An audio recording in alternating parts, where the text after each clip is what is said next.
Islamic Research Center. اچھا شیخ، ایک سوال اور آیا ہے کہ طلاق رجعی، طلاق بائن اور طلاق بتہ میں کیا فرق ہے؟ سورۃ البقرہ کی آیت نمبر 230، الطلاق مرتان، یعنی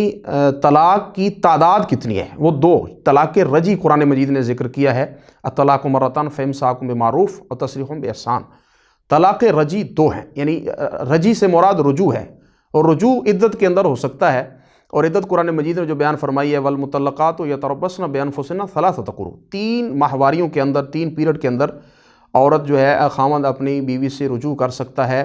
یہی اس کی عدت ہے، اور عدت گزرنے کے بعد جو ہے وہ نئے نکاح کے ساتھ آباد ہو سکتے ہیں۔ قرآن مجید میں واضح طور پہ ارشاد اللہ رب العزت نے ارشاد فرمایا ولا تعضلوهن ان ينكحن ازواجهن، ان کے ولیوں کو خطاب کیا گیا ہے، ان کے والدین کو، ان کے بھائیوں کو خطاب کیا گیا ہے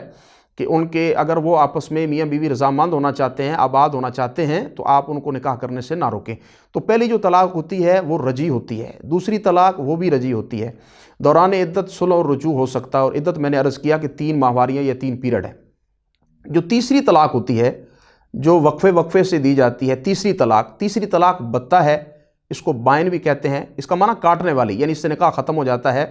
اور اس کی جو عدت ہے وہ صرف استبراء رحم، یعنی ایک پیریڈ ہے، ایک پیریڈ گزارنے کے بعد عورت جو ہے وہ آگے نکاح کر سکتی ہے۔ میں ایک بات کا اور اضافہ کرتا چلوں کہ یہ جو طلاق رجعی ہوتی ہے، اس میں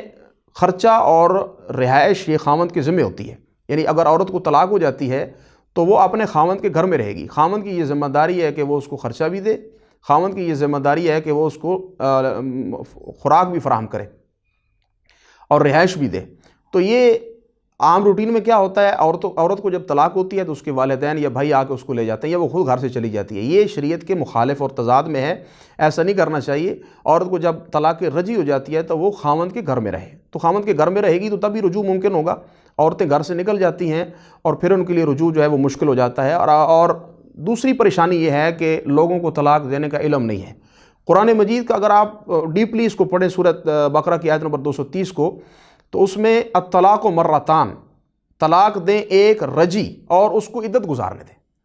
جاہلیت کی وجہ سے لوگ کیا کرتے ہیں، یا غصے کی وجہ سے کیا کرتے ہیں، ایک مجلس میں 3 طلاق دے دیتے ہیں۔ جب ایک مجلس میں 3 طلاق دیتے ہیں تو ہمارے چونکہ معاشرے کے اندر بات معروف ہے، اس میں حلالے کی طرف وہ ان کو لے جایا جاتا ہے، عورت پریشان ہو جاتی ہے، عورت کا کھلواڑ کیا جاتا ہے، اس کو غیر مرد کے ساتھ سلایا جاتا ہے، اور یہ شریعت کے بالکل تضاد میں جاتا ہے۔ حدیث میں بالکل اس کی ممانعت ہے، حدیث میں منع کیا گیا ہے، حلالے کے اوپر لعنت کی گئی ہے۔ بلکہ پیر کرم شاہ الازہری رحمۃ اللہ علیہ کی جو تفسیر ہے اس میں انہوں نے بڑے سخت الفاظ لکھے ہیں،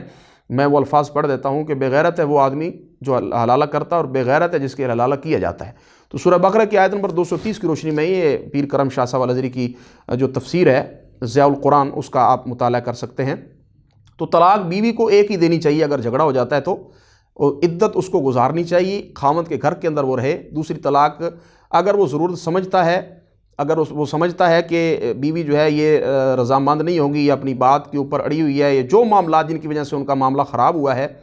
ایک طلاق کے بعد اگر وہ صلح نہیں کرتے تو ایک طلاق کے بعد بھی فارغ ہے۔ تو یہ جو کہ شرعی احکامات شریعت کی طرف سے ہمیں سمجھانے کے لیے لاگو کیے گئے ہیں، تو ہمیں خیال رکھنا چاہیے کہ عورت کو ایک ہی طلاق دینی چاہیے جب وہ مینسز سے پاک ہو یا اس کو حمل ہو، تو وہ حالت حمل میں یا حالت طور میں اس کو طلاق دے سکتا ہے۔ اور اس کی جو عدت ہے، پھر اگر وہ حاملہ ہے تو اس کی عدت وضع حمل ہے، وضع حمل سے پہلے خاوند 2 گواہوں کی موجودگی میں اگر طلاق رجعی ہے تو صلح کر سکتا ہے۔ اسی طرح جو اگر وہ حاملہ نہیں ہے تو اس کی عدت 3 پیریڈ ہے، 3 پیریڈوں میں وہ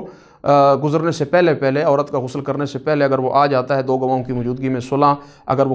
کر لیتا ہے تو اس کی صلح بالکل جائز اور درست ہے۔ اسی طرح اگر اس کی عدت گزر جاتی ہے اور طلاق رجعی ہے تو پھر وہ 2 گواہوں اپنا نئے نکاح کے ساتھ، نئے حکمار کے ساتھ اور ولی کی اجازت کے ساتھ دوبارہ آباد ہو سکتے ہیں۔